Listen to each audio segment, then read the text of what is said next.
আমরা যে দায়িত্বে আছে আমার, সে লিখেও পাঠিয়ে দেয় যে সামনে কমসে কম 100 ফুট মতো একটু এরকম চট হোক বা কাপড় দিয়ে হোক একটু ঘিরে রাখবে, ছেয়ে রাখবে, তাহলে এই জিনিসগুলো সমস্যা হয় না। যাক, আল্লাহ জিহালে রেখেছে, আলহামদুলিল্লাহ বলেন। হ্যাঁ, আল্লাহ যে আমাকে এখানে উঠতে দিয়েছে, বসতে দিয়েছে, এটাই কোটি কোটি শুকরিয়া, বলুন আলহামদুলিল্লাহ। আল্লাহ যে আপনাদের ঘরেও এনেছে, বসতে দিয়েছে, বলুন আলহামদুলিল্লাহ। হ্যাঁ, কেন এটা কোন স্টেজ নয়, এটা নবী পাক সাল্লাল্লাহু আলাইহি ওয়াসাল্লামের মেম্বার, মেম্বারে নববী শরীফ, জোরে বলুন সুবহানাল্লাহ। নবীর মেম্বার বলতে এখানে নবীর দ্বীনের কথা হয়, অতএব এই জায়গাটা আমরা তৈরি করেছি, কিন্তু এটাকে সম্মান আল্লাহ মেম্বারে নববী করেছে, জোরে বলুন সুবহানাল্লাহ।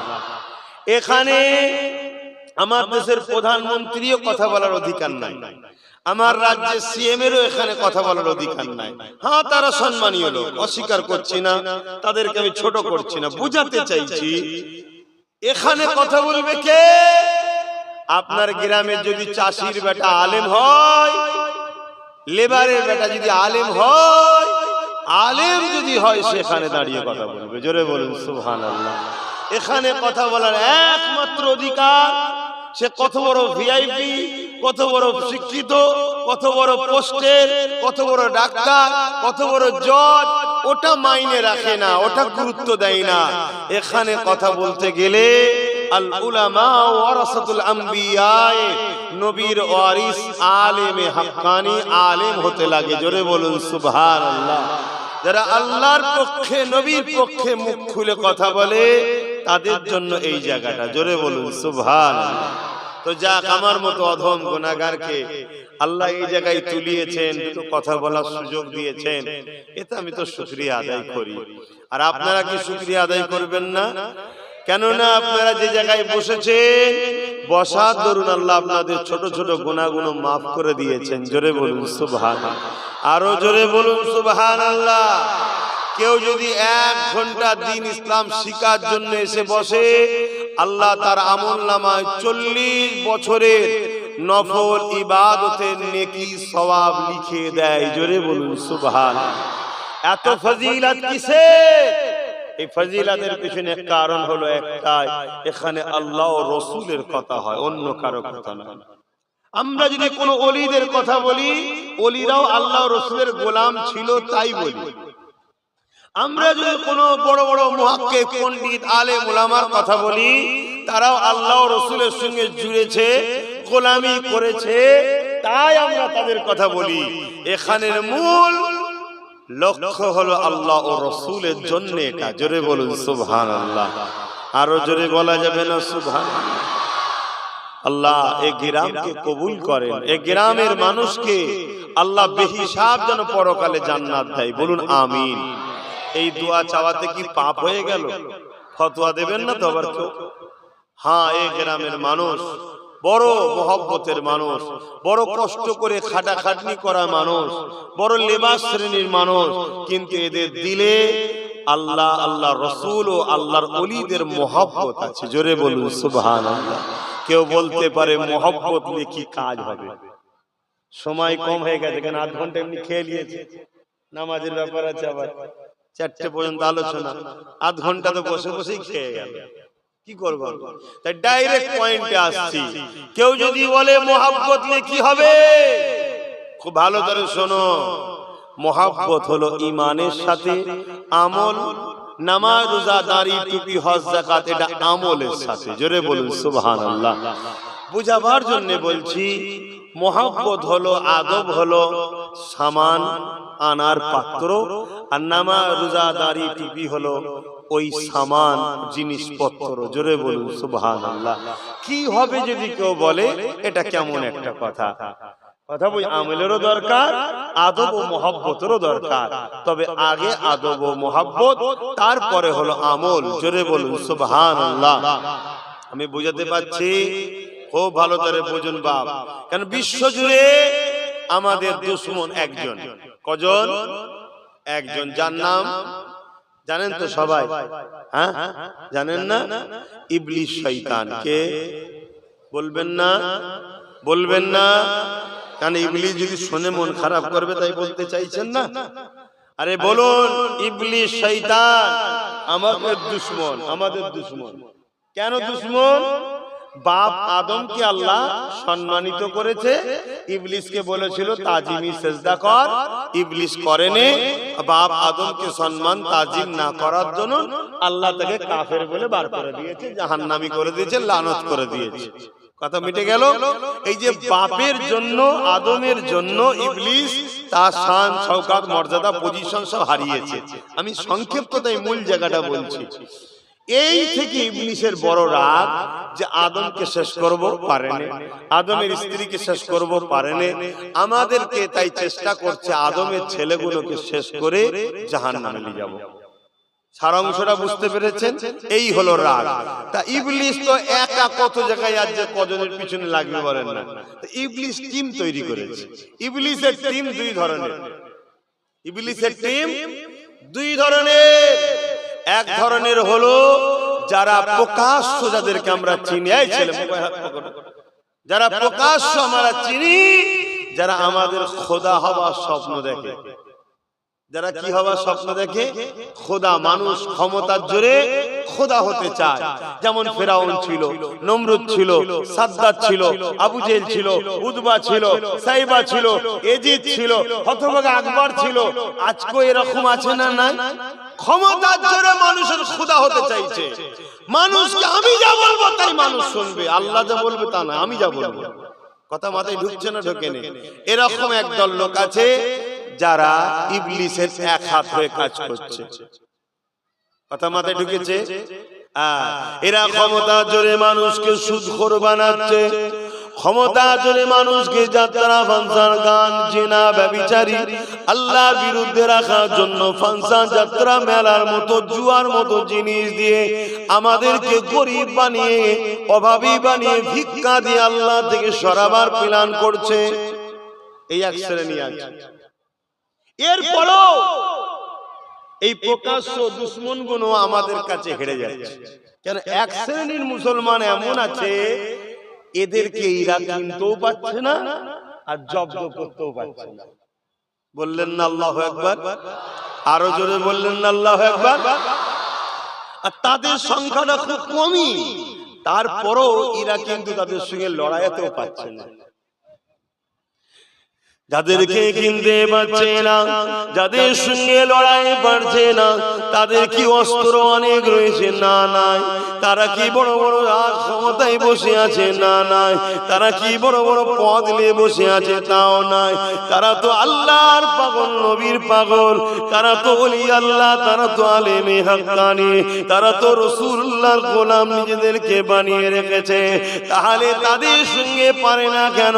এই কারণে পারে না, তাদের মধ্যে এমন একটা পাওয়ার আছে। কি যন্ত্রণা, কি যন্ত্রণা! সারা দুনিয়ার দিকে তাকিয়ে দেখ আমাদের কি দুর্দশা হচ্ছে। আমি বললাম না একটু ভালোবাসা কমেছে। এ বিয়াদবিটা পুলিশের লোক করতো না, এখন শুরু করেছে। এ পুলিশের লোককে এক কথায় কথা শুনতো, এত ভালোবাসতো, এখন বিয়াদব তৈরি হয়েছে। তবে এটা দুনিয়া ধ্বংসের আলামত, অন্য কিছু না। কেন? আস্তে আস্তে মানুষ খারাপ হবে।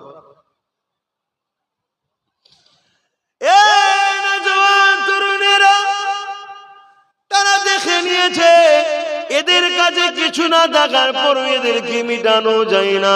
কেননা এদের কাছে এমন একটা পাওয়ার আছে, ওই পাওয়ারের কাছে দুনিয়ার পরমাণু শক্তিও জিরো হয়ে যায়।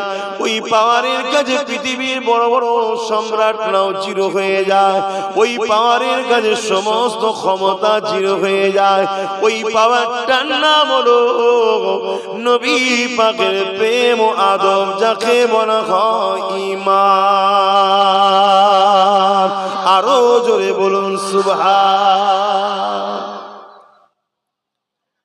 এই যুবকেরা, তরুণেরা, তার একটা ছোট্ট উদাহরণ আপনাদের কাছে দিয়ে যায়। আপনারা সবাই জানেন হযরত খালিদ বিন ওলীদ বলে আমার নবী পাকের একজন সাহাবী ছিলেন। সেই নবীকে নবী বলে, আল্লাহকে আল্লাহ বলে, ইমানে নূরে কালেমা পড়ে নিয়ে দিলে রাসূলকে রাখে, দিলে আল্লাহকে রাখে। ওই খালিদ বিন ওলীদ যখন কোন লড়াইয়ের ময়দানে যেত, সামনে বিশাল বিশাল বাহিনী থাকতো, সামনে লাখো লাখো সৈন্য থাকতো। খালিদ বিন ওলীদকে দেখে লাখো সৈন্যরা ঘাবড়ে যেত। একা খালিদ বিন ওলীদের মোকাবেলা করার মতো ক্ষমতাই জমিনে কারো আল্লাহ দেয়নি। 125টা লড়াইয়ের ময়দানে গেছে, 125টা লড়াইয়ের ময়দানে খালিদ বিন ওলীদকে আল্লাহ বিজয় দান করেছে। তরুণেরা, এ নবী পাকের প্রেমিকেরা, হযরত খালিদ বিন ওলীদ এক লড়াইয়ের ময়দানে গেছে। লড়াই করতে করতে হুজুরের মাথা থেকে পাগড়িটা খুলে জমিনে পড়ে যায়। এমন সময় সামনে থেকে দুজন শত্রু হুজুরের উপরে তরোয়াল তুলে আঘাত করবে। এ যুবকেরা, তুমি আমি হলে কি করতাম? ওই তরোয়ালের ডিফেন্সে যেতাম। কিন্তু খালিদ বিন ওলীদ তরোয়ালের ডিফেন্সে না গিয়ে, তরোয়ালকে রুকার কথা না ভেবে, খালিদ বিন ওলীদ ঘোড়া থেকে নেবে পাগড়িটাকে তোলার জন্য চেষ্টা করছে। ওই দুজন যে আঘাত করার জন্য শত্রু আগিয়ে এসেছিল, তারা হঠাৎ করে রুখে গেল, দাঁড়িয়ে গেল। দাঁড়িয়ে গিয়ে জিজ্ঞাসা করতে লেগেছে, তুমি নাকি খালিদ বিন ওলীদ? হযরত খালিদ বিন ওলীদ বলল, হ্যাঁ আমি খালিদ বিন ওলীদ। শুনেছি আপনি বিরাট বড় যোদ্ধা, আপনার মোকাবেলা করার কারো ক্ষমতা হয়নি, কিন্তু আজ আপনি এমন একটা কাজ করছেন, সামান্য ছোটখাটো যোদ্ধারও এই ভুল কাজ করেন। লড়াইয়ের ময়দানে আপনি উলঙ্গ তরোয়াল নিয়ে আপনার উপরে আঘাত করছি দেখে আমাদেরকে ডিফেন্স না করে পাগড়ি তোলার ব্যস্ত হতে লেগেছেন, এটা তো কোনো যোদ্ধার পরিচয় হয় না। খালিদ বিন ওলীদ মুচকে এসে বলতে লেগেছে, তোমরা আমাকে তরোয়ালের আঘাত করার চেষ্টা করেছিলে ঠিকই কথা, কিন্তু তোমরা আঘাত যে করতে পারলে না, দাঁড়িয়ে গেলে, গিয়ে কথা বলতে লেগেছো। এই সব কিছুর পিছনে আল্লাহ পাকের হুকুম রয়েছে, আর এই হুকুমটা হবার পিছনে এই পাগড়িকে সম্মান করাটাই হলো কারণ। আরো জোরে বলুন সুবহান।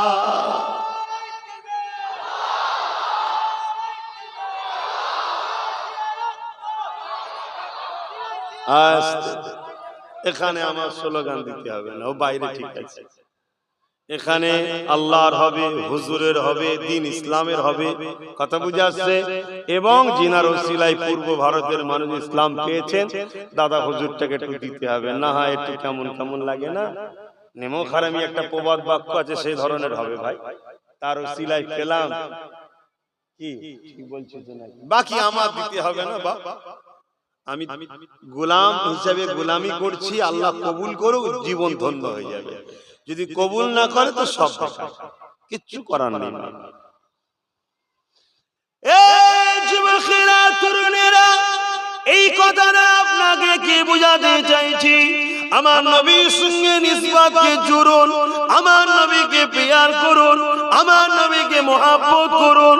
আল্লাহ পাক আপনাকে ভালোবাসবে, মহব্বত করবে। যে কোনো বিপদে আল্লাহ আপনাকে সাহায্য করবে। আপনি যদি নবী পাকের হয়ে যান, আমার আল্লাহ পাক আপনার হয়ে যাবে। কোরআনে আল্লাহ ঠিক এমনটাই জানিয়েছে, কুল ইন কুনতুম তুহিব্বুনাল্লাহ ফাত্তাবিউনি ইউহিব্বুকুমুল্লাহ ওয়া ইয়াগফির লাকুম যুনুবাকুম আল্লাহু গফুরুর রহিম। বরকাবলাম কুল, তার মানে হলো হাবিব আপনি বলুন। আল্লাহ নবীকে বলতে বলছেন, ইন কুনতুম তুহিব্বুনাল্লাহ, যারা বলে আল্লাহকে ভালোবাসি, এরা যদি সত্যবাদী হয়, ফাত্তাবিউনি, আগে যেন আপনার ইত্তেবা করে, অনুসরণ করে, মহব্বত করে। এখন কোন উলামা যদি ভাবেন এখানে মহব্বতের কথা নাই, এ আমার উলামা ভাই, বড় দুঃখ লাগে। আপনি কি আমার রাসূলের পক্ষে নয়? আপনি কি কোরআনের এই অংশটা বুঝতে পারছেন না? কেননা মহব্বত ছাড়া নবীকে তো অনুসরণ আজও দুনিয়ার আমেরিকা করছে। নবীকে আমেরিকা আজকের দিনও অনুসরণ করছে মহব্বত ছাড়া। যদি বলেন কি করে? আমেরিকা যেদিন থেকে ওয়াশিংটন রাজনীতি সিস্টেম শুরু করেছে সেই দিন থেকে তারা ঠিক করে নিয়েছে আমেরিকার মসনদে কোনো মহিলা প্রেসিডেন্ট করব না। কেন করব না? মুহাম্মদ রাসূল বলেছে মহিলা যদি নেতৃত্ব দেয় ধ্বংসের কারণ হতে হবে। তাই এবছরও প্রমাণ করে দিল যে আমরা মহিলাকে প্রেসিডেন্ট করব না। তারা মহিলার হয়ে অনেক আওয়াজ তোলে, মহিলাদের অধিকার চাই বলে, মহিলাদের স্বাধীনতা চাই বলে, মহিলাদের ঘরে সামনে রেখে অনেক কিছু রুটি শাঁখার ধান্দা করে। কিন্তু মনে রাখবেন নবী পাকের ওই কথাটাকে তারা মান্যতা দেয় যে মহিলাদেরকে ক্ষমতার আসনে বসালে ধ্বংস অনিবার্য। আজও তারা ফলো করছে। কথা মাথায় ঢুকছে না? ঢুকে না কেন? আল্লাহ তাদেরকে মায়ের জাত করেছে। মাকে মায়ের জায়গায় রাখো, পুরুষকে পুরুষের জায়গায় রাখো, বাপকে বাপের জায়গায়, গার্জেনকে গার্জেনের জায়গায়, মাকে মায়ের জায়গায় রাখো। তাদের দিলে যে মায়া মমতা আছে ওই মায়া মমতায় দুষ্কৃতীরা, সমাজ বিরোধীরা পুরো দেশকে তছনছ করে দেবে। মায়ের দিল তাদের বিচার করতে পারবে না। কথা বুঝছেন না? বোঝেন না? তাই এজন্য যেমন নরম হতে লাগে, কঠোর হতে লাগে, ওটা পুরুষদের মধ্যে আছে। পুরুষ নরমের জায়গায় নরম হতে পারে, কঠোরের জায়গায় কঠোর হতে পারে, কিন্তু মায়ের দিল কড়া হতে পারে না। কথা মাথায় ঢুকছে না? ঢোকে না? তো যাই হোক, আমার বলার উদ্দেশ্য আমেরিকা তাহলে রাসূলকে ফলো করছে না করে না? ওয়াশিংটন বলেছিল যে আমেরিকা ততদিন থাকবে ঠিকভাবে যতদিন মুহাম্মদ রাসূলের এই কথার উপরে চলবে যে মাথায় আমাদের পুরুষকে বসাতে হবে, অর্থাৎ দেশের যে মানচিত্রের মেন যে থাকবে প্রেসিডেন্ট সে যেন পুরুষ হয়। এবছরে সবাই যেন একজন নারী হবে।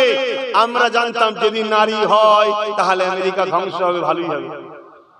কিন্তু দেখেছেন কত হিকমতের সঙ্গে কাজ করে নিল, ঠিক পুরুষকেই করে দিল না। কি বুঝলেন? আমি একটা বুঝাবার জন্য কথাটাকে টানলাম। আপনাদের অসুবিধা হচ্ছে? একটু অসুবিধা হচ্ছে তাই না? কেন আমরা বুকার মতো কাজ করে বসে আছি তো? এই করিস না করিনি? হ্যাঁ, বিরাট বুকার মতো কাজ করে বসে আছি তো। হ্যাঁ করা। হাই হাই হাই হাই, যাক আল্লাহ আমাদের হিদায়াত করুন। বলুন আল্লাহুম্মা আমিন। আরো জোরে বলবেন না আল্লাহুম্মা আমিন? তো ভাইরা আমার, আমি যেটা বলতে চাইছি রাসূলকে ইত্তেবা করা, নবীকে অনুসরণ করা। ফাত্তাবিউনি। কোন উলামা যদি মনে করে আপনি এখানে মহব্বতের কথা কোথা পেলেন, এখানে তো মহব্বতের কথা নাই। আব্বা, ভাই, উলামা, সম্মানের সাথে বলছি ইত্তেবা করা তো আজকেও তো দুনিয়া ইত্তেবা করছে, কিন্তু ঈমান তখন হয় যখন মহব্বতের সাথে ইত্তেবা করে। মহব্বতের সাথে মানে অর্থাৎ ভালোবাসা, মহব্বত এখানে পুশিদা আছে, লুকিয়ে আছে। জোরে বলুন সুবহানাল্লাহ। আরো জোরে বলুন সুবহানাল্লাহ। এই যুবকেরা আল্লাহ বাজানিয়ে দিলেন ফাত্তাবিউনি, তোমরা যারা ইত্তেবা করে নেবে আমার হাবিবকে মহব্বতের সাথে, তাহলে আমি আল্লাহ ইউহিব্বুকুমুল্লাহ, তোমাদেরকে মহব্বত করে নেব। আর আমরা তোমাদেরকে যখন মহব্বত করব, ওয়া ইয়াগফিরু লাকুম যুনুবাকুম আল্লাহু গফুরুর রহিম, আমি আল্লাহ তাদের জীবনের গুনাহ খাতা মাফ করে দেব। আরো জোরে বলুন সুবহান। তাই আমি আপনাদেরকে বললাম আল্লাহ নবীর হয়ে যায়, নবী পাককে মহব্বত করেন, নবী পাককে পিয়ার করেন, নবী পাকের গোলামি করেন, নবী পাককে ফলো করেন। যে নবীর হয়ে যাবে আমার আল্লাহ তার হয়ে যাবে, আমার আল্লাহ যার হয়ে যাবে तमाम মখলুকাতকে আল্লাহ তার বানিয়ে দেবে। তাই বলে দিয়ে যায় দুনিয়ার জমিনে একদল দুশমন তো চিল্লা, যারা কিনা আমাদেরকে আল্লাহ থেকে সরাতে চাইছে। এ যুবকেরা, ইবলিস আর একদল দুশমন ছেড়েছে, যাদের লক্ষ্য হলো মাথায় টুপি দিয়ে মুখে দাড়ি রেখে বড় জুব্বা লাগিয়ে পাগড়ি পরিয়ে এক কথায় হুবাহু মুসলমান সাজিয়ে, আলেম সাজে, পীর সেজে, পীরজাদা, মুফতি, মাওলানা সেজে, ইমাম সেজে আমাদের সমাজে ছেড়ে দিয়েছে। তারা ঘুরিয়ে ফিরিয়ে আমাদেরকে আমার নবীর শান মর্যাদাকে খাটো করার চেষ্টা করবে। এই যুবকেরা তারা ওলি আউলিয়াদের বিরোধী আমাদেরকে বানাবার চেষ্টা করবে, কেননা এগুলো করাতে পারলে আমাদের ঈমানটা চলে যাবে। ঈমান ইমান যদি চলে যায় নামাজ পড়ো বেকার হয়ে যাবে, ইমান যদি চলে যায় রোজা রেখো বেকার হয়ে যাবে, ইমান যদি চলে যায় হজ করো বেকার হয়ে যাবে। এই কথা কি আপনারা একমত হতে পারছেন না পারলেন না? মাইকে আওয়াজে বুঝতে পারছেন তো? কারা কারা একমত যে ইমান ছাড়া নামাজ বেকার? হাত তুলে দেখান। ইমান ছাড়া রোজা বেকার, ইমান ছাড়া কোরআন তেলাওয়াত করা বেকার, একমত তো নাকি? হাত নামান। ইমানটা তাহলে কি? আল্লাহ নবীর মুহাব্বত ও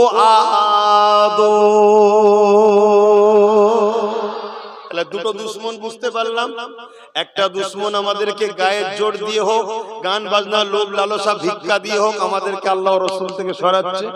আর একটা দুশ্মনকে মাথায় টুপি মুখে দাঁড়িয়ে হুজুর মৌলী সাহেব বক্তা সাহেব সেজে, তাদের কাজ আমাদের দিল থেকে হুজুরের আদব ও মহব্বত কমাতে। বলবেন না আমার অসুবিধা হচ্ছে, কমাতে চাইছে। তাহলে আপনারা আমার দাদা হুজুরের রুহানি বাচ্চা তো নাকি, নাতি পুতা তো নাকি? তাহলে আমি বুঝাবো না বাপ যে ফেসবুক বক্তা লিস না, ইউটিউব বক্তা লিস না, আর ফেসবুকে কোরআন হাদিস দেখে হই হই করিস না। কেন ফেসবুক গুগল সব ইহুদি খ্রিস্টানদের নেতৃত্বে চলে। কথা মাথায় ঢুকছে না ঢোকে না? কোরআনের আরবি ইবারত ঠিক রাখবে আর মানেটা ভুল করে দেবে। তুমি আম মানুষ বলেই তো কোরআন তো না, মানেটা তো অন্যজনের মন গড়া ঢুকিয়ে দিয়েছে, তুমি বুঝতে পারবে ধ্বংস হবে না? হবে না?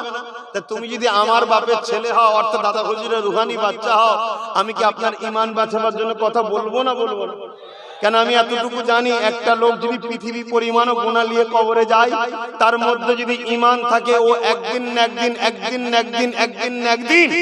গুনাহ করার জন্য শাস্তি খেটে খেটে, জেল খেটে খেটে, বুঝাবার জন্য বলছি, জাহান্নাম খেটে খেটে ঈমান থাকার জন্য জান্নাত যাবে। জোরে বলুন সুবহানাল্লাহ। আর আরেকটা লোক যদি সারা জীবন সিজদায় পড়ে থাকে, সারা জীবন হজ করে, সারা জীবন কোরআন পড়ে, সারা জীবন রোজা রাখে, সারা জীবন সব করে, আর আমার হুজুরের প্রেমের বেলায় সামান্য পরিমাণ যদি বিয়াদবি কথা বলে, ও জাহান্নামে ঢুকবে আর বেরোবে না। কথা শুনছেন না শোনেন? এই ফাইসাল্লাহ সিস্টেমটা আমি বানিয়েছি না আল্লাহ বানিয়েছে? জোরে বলো। কেন কেন বানিয়েছে? কারণ হলো একটাই, আল্লাহ তার বন্ধুকে ভালোবাসে। জোরে বলুন সুবহানাল্লাহ। আল্লাহ তার হাবিবকে ভালোবাসে। জোরে বলুন সুবহানাল্লাহ। আল্লাহ তার দোস্তর মাকাম দিয়েছে। জোরে বলুন সুবহানাল্লাহ। আপনারা তো বেশিরভাগ মানুষই কোরআন পড়েন না, যারা আলেম আছেন, পড়েছেন, আমার কথাটাকে একটু শুনবেন, শুনে বলবেন আমি ঠিক বলছি না ভুল বলছি। যদি ভুল বলি শিখিয়ে দেবেন, কোনো অসুবিধা নেই। উস্তাদ বলে সম্মান করব, কদমবুসি করব, কারণ আমরা উস্তাদদের কদমবুসি করাকে পছন্দ করি। উস্তাদকে সেজদা করি না। কদমবুসি আলাদা জিনিস, সেজদা আলাদা জিনিস। কদমবুসি হলো তাজিম করা, সম্মান করা। সেজদা একমাত্র আল্লাহ ছাড়া নবী পাক সাল্লাল্লাহু আলাইহি ওয়াসাল্লামেরও সেজদা নাই। সেজদা কার করতে হবে? জোরে বলুন আল্লাহর। তাজিমি সেজদা, আরো অনেক রকম সেজদা অন্যান্য নবীর উম্মতদের জন্য ছিল। আমার নবী সমস্ত রকমের সেজদাকে হারাম করে দিয়েছে। কেন? সাহাবা হুজুরদের মধ্যে ইতিহাস আছে, এক সাহাবী বাইরে দেশ থেকে এসে, বাইরে দেশের রাজাদের ঘরে তাদের প্রজারা সেজদা করছিল দেখে, এক সাহাবী এসে নবী পাকের দরবারে এসে নবীকে পুরো সেজদা করে দিয়েছে। আল্লাহর নবী বলে, সাহাবী তুমি কি করছো? হুজুর আপনাকে সম্মান করছি। অন্যান্য রাজাদের কাছে তার প্রজারা সম্মান করে, আপনি তো জাহানের সুলতান, কেন করব না? আল্লাহর নবী বলেন, খবরদার, আমি মুহাম্মদ রাসূল আমার উম্মতের জন্য সমস্ত রকম সিজদাকে হারাম করে দিলাম। সিজদা একমাত্র হবে আল্লাহর। জোরে বলুন সুবহানাল্লাহ। আরো জোরে বলুন সুবহানাল্লাহ। আল্লাহ ছাড়া এই কারো জন্য নত হবে না। হ্যাঁ, কিন্তু কদমবুসি শিখিয়েছে কি? তাজিমে। আপনার মা, আপনার আব্বা, আপনার মুর্শিদ, আপনার শাইখ, আপনার আলিম উস্তাদ, তিনি উঁচু জায়গায় বসে আছে, মাথায় হ্যাট হবে না, আপনি তার ঠোঁটে কদমে ঠোঁট দিয়ে চুমু দিলেন সম্মানের জন্য, এটা জায়েজ আছে, কিন্তু এটা নয়। কথা মাথায় ঢুকছে? কিন্তু আমার মুজাদ্দেদ জামান বলে, বাবা তোরা আম মানুষ, শেষকালে চুমু খেতে গিয়ে কপাল ঠেকিয়ে ফেলবি, বিপদ হয়ে যাবে। এক কাজ কর, কদমে হাত দে, কদমে হাত দে, ওই হাতে চুমা দে, কদমে হাত দে, ওই হাতে চুমা দে। পীর উস্তাদ মা বাপের সম্মান করা হয়ে যাবে। জোরে বলুন সুবহানাল্লাহ। বুজুর্গদের সম্মান করতে হয়, কিন্তু ওই সম্মান নয় যেটা আমার আল্লাহর জন্য প্রযোজ্য।